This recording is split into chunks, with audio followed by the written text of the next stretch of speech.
It's so good to be with you today. I so appreciate those of you that are joining me this morning. Let me try to get all my clicks and ducks in a row and all that good stuff.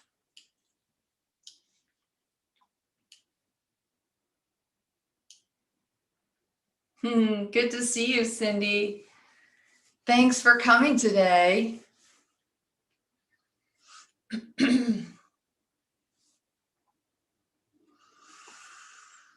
So I just wanted to give you all a quick reminder that I'm going to be on break with these live streams for the next few weeks, and I'll be resuming on August 16th. Hello, Ricardo, because I'm going on vacation. Yay! And so I'll be gone for quite a few weeks.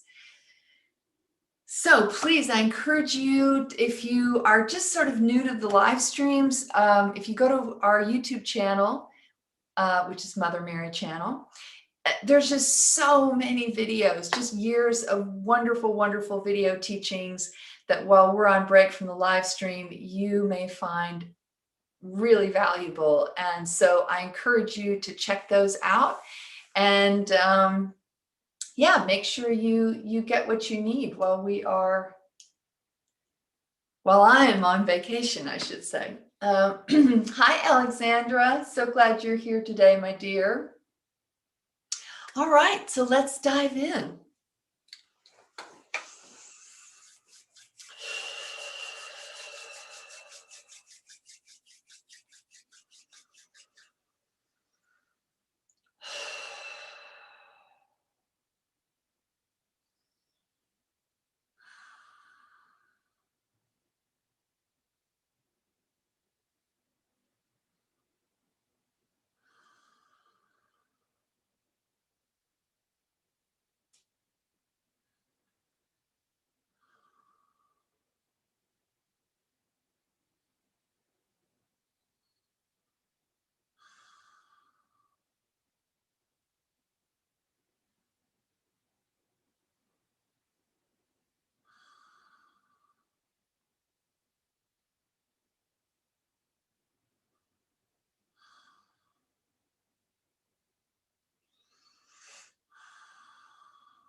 Hello, beloved ones.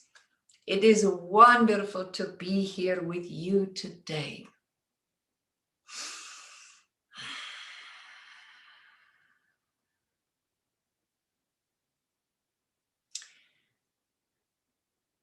Today, I want to share with you a little bit more insight into your soul.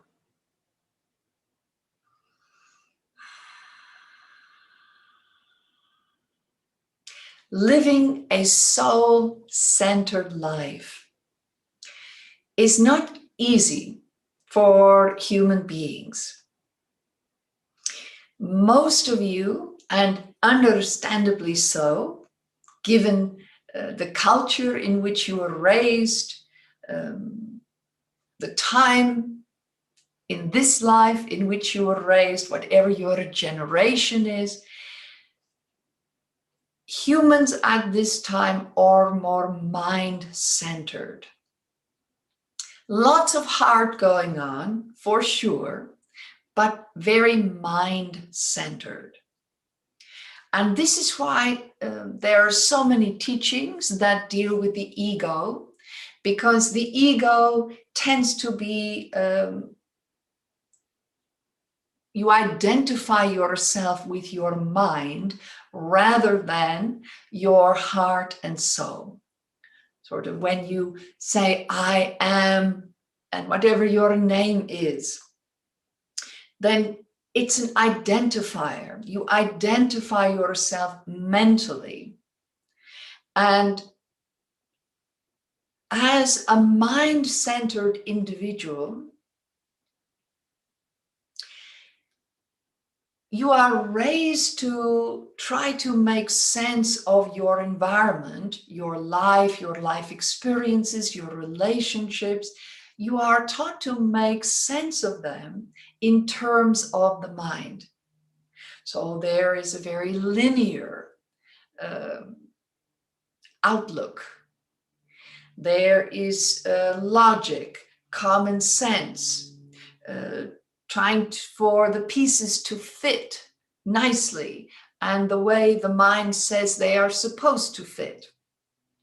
Reason, logic, knowledge. There is that drive and belief that if you have enough knowledge, and I'm not talking necessarily just about book knowledge or academic knowledge, but just information, knowledge in general, that you'll be able to figure it out, whatever it is, at the time you're experiencing it. And so this perpetuates the mind-centered experience. But from the very first moment, you became consciously aware of yourself as having a soul, as being a spiritual being or something of spirit. That began to shift your perspective, your dynamic. And for most of you, living a more soul-centered life is a deep yearning. There is a heart's desire to feel the presence of your soul, to the way you think of yourself. I am, whatever your name is, that's your identifier. So the deeper yearning is to have that same kind of identifier, but in relation to your soul. But the mind can't really make sense of that. So again, the mind tries to figure it out. Well, what is the soul? And how should it feel? How should I be feeling in relation to my soul? What role does my soul play in my life, in my daily life?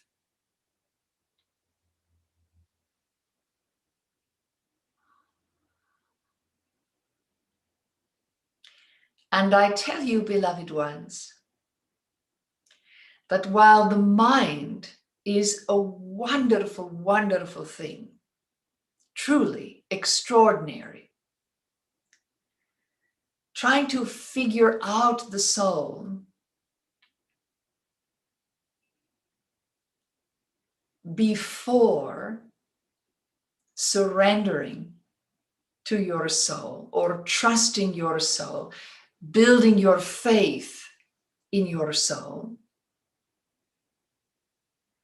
means that you never quite get to the point where you're willing to dive in, to let your soul rise to the forefront of your consciousness, your being.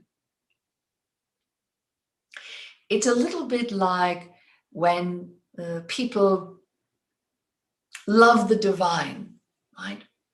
But in small doses, right? Like the divine is there to support in special occasions or when you want the support. But the rest of the time, maybe not something to think about or be a part of.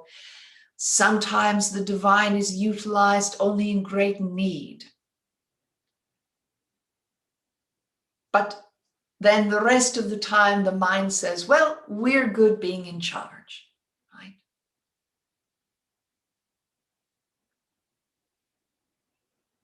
And all of that is absolutely all right.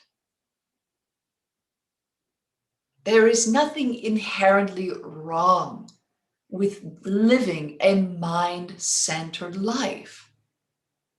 It's not as if you are not getting it, or too dense, or not spiritual enough.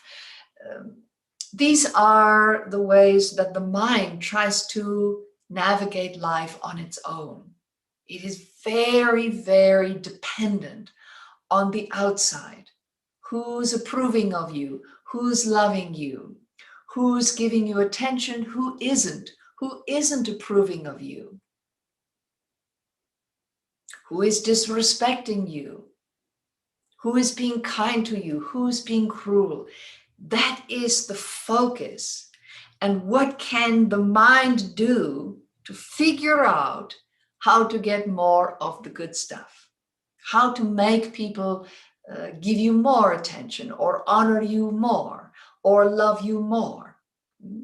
And the mind is wonderful at logistics, at figuring things out, at reasoning, at gaining information and knowledge, synthesizing all that information to support your navigation in staying safe as a human being, survival. So please, beloved ones, don't think for a moment that being mind-centered is bad, or that you're doing it wrong, because you aren't. But at a certain point in the expansion of your consciousness, that yearning to be more soul-centered starts to become stronger. And it's a tough transition, because the mind is so used to being in charge. And yet, there is this wonderful yearning inside. And the knowing, the deep wisdom within, that it's absolutely possible. That in some ways it is your destiny as a human being to live a more soul-centered life. You feel all this inside.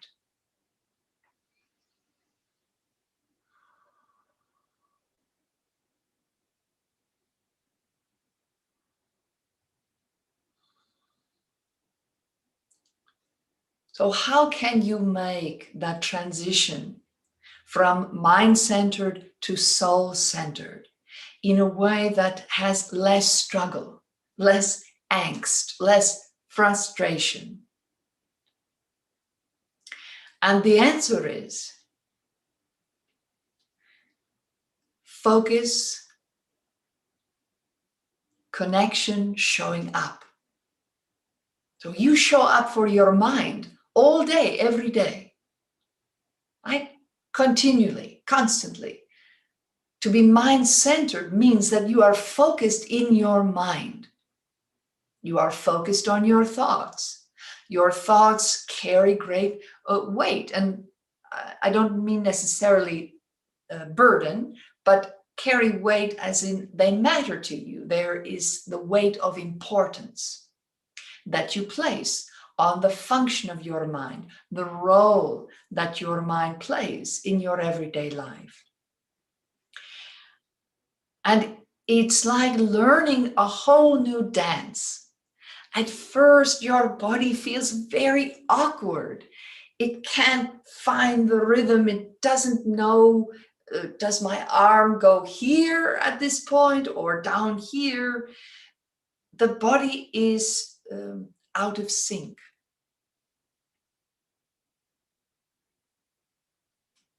And there is often a lot of overthinking the dance.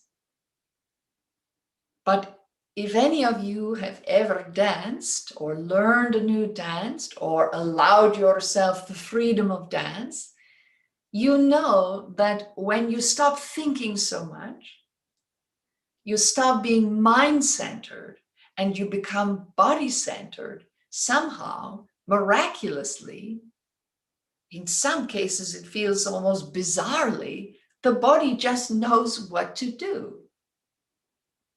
You fall into the rhythm, and maybe you don't get the dance exactly right, but you start to feel the dance, right? The body, the music become one, and you are moving with the music rather than the mind.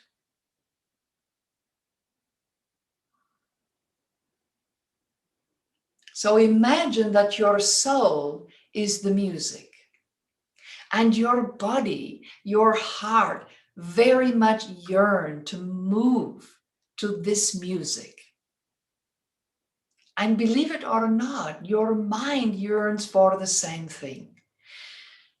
Because the mind tends to be overburdened. You are asking it to do a lot of things it's not really designed to do. So to lead that soul-centered life, you must be willing to get through that period of awkwardness, of feeling as though you have two left feet and you're going to trip over them a few times as you learn the dance. It is that fear moment where the mind really wants to keep being in charge of the dance. But there is that moment where the mind recognizes that if it keeps trying to stay in charge of the dance, you won't really ever dance. And the body is yearning to dance. And so little by little, as you practice, the mind gives way to the body. And the body's wisdom rises to the forefront, and you start to flow with the music into the dance. Your soul is that music, and the dance is enlightenment, expanded consciousness, equality of mind, heart, soul, and body, wholeness.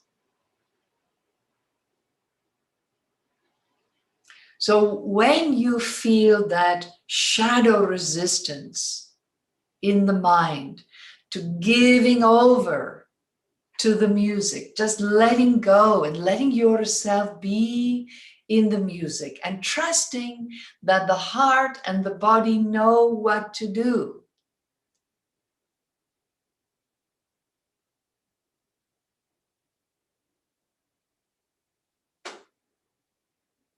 Be patient with yourself, beloved ones, through the awkward period.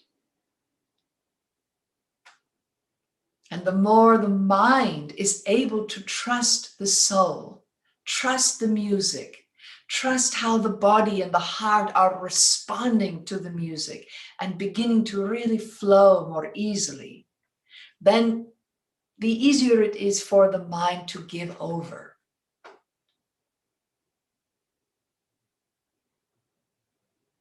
So how do you show up for your soul?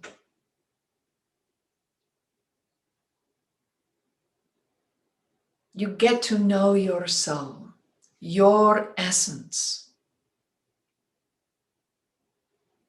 the true worth of self that is not dependent on anything or anyone outside of you.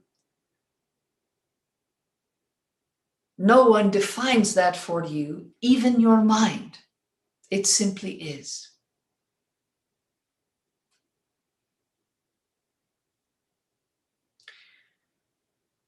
So to spend time with your soul is to spend time without thoughts, without the mind dominating. So think of ways that you have experienced that flow of soul when the mind is quiet? What are you doing? What are you engaged in? And do more of that. You can do automatic writing. And yes, you are writing words ultimately, and that has to do with the mind. But it helps when the mind gets something, some understanding, some interpretation of the soul. That helps the mind to trust. Maybe when you are actually dancing, the mind is quiet and you are in that flow. That is soul. It could be doing a puzzle, a formalized way of meditating, being in nature, and really saturating so deeply in the five senses that you go into the presence of your soul. When the five senses are deeply engaged without the mind, the soul can rise to enhance that experience.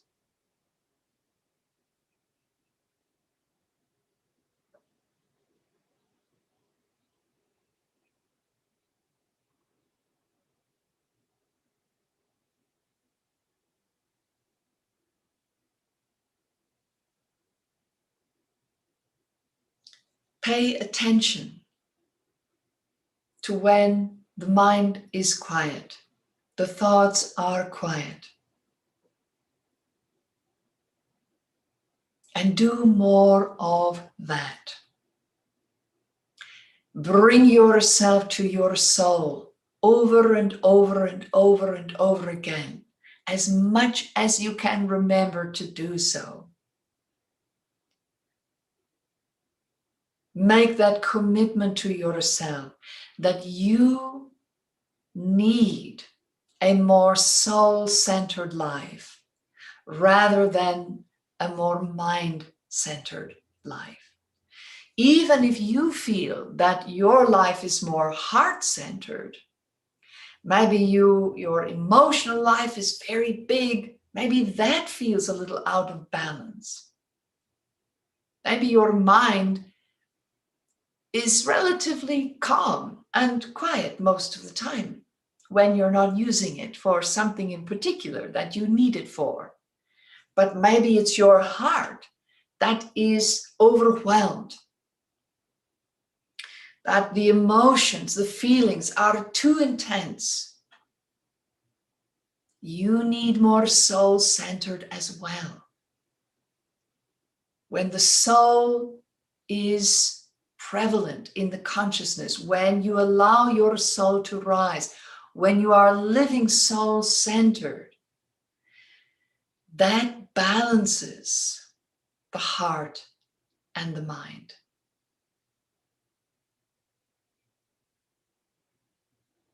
So that you feel what is present within you without being overwhelmed, without collapsing, without making it much, much bigger than it actually is, because your feelings are so out of control.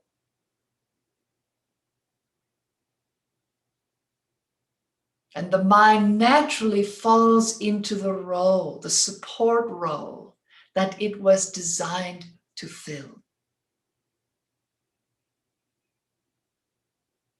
And so you are not churning or obsessing, or the anxiety thoughts are not running everything.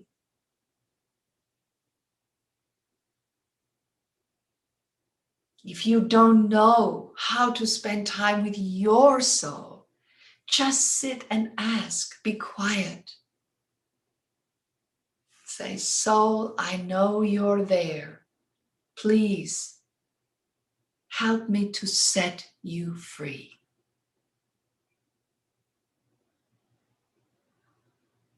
Help me to trust you, to build faith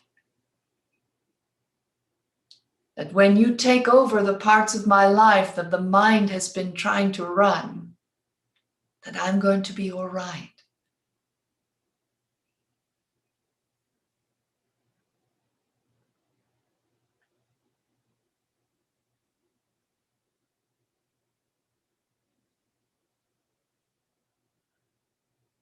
Remember, beloved ones, that you have free will.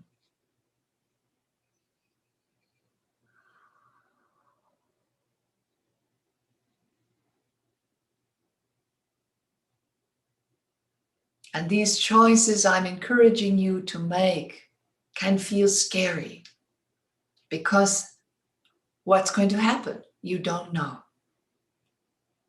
You can feel awkward and get frustrated with this awkward dance. Why can't I just give over to my soul? My soul is wonderful.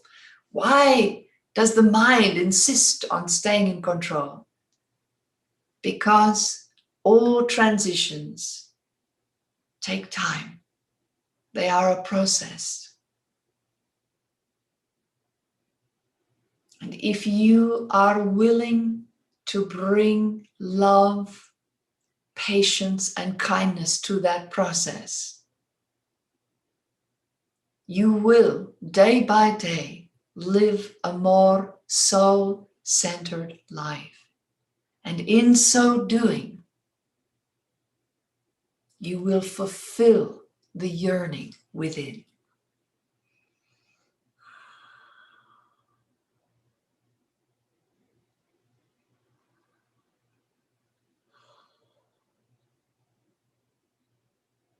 I love you, my beloved children.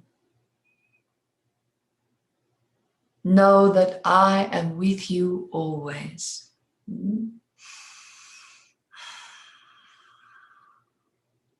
Namaste.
Ooh, that was a good one.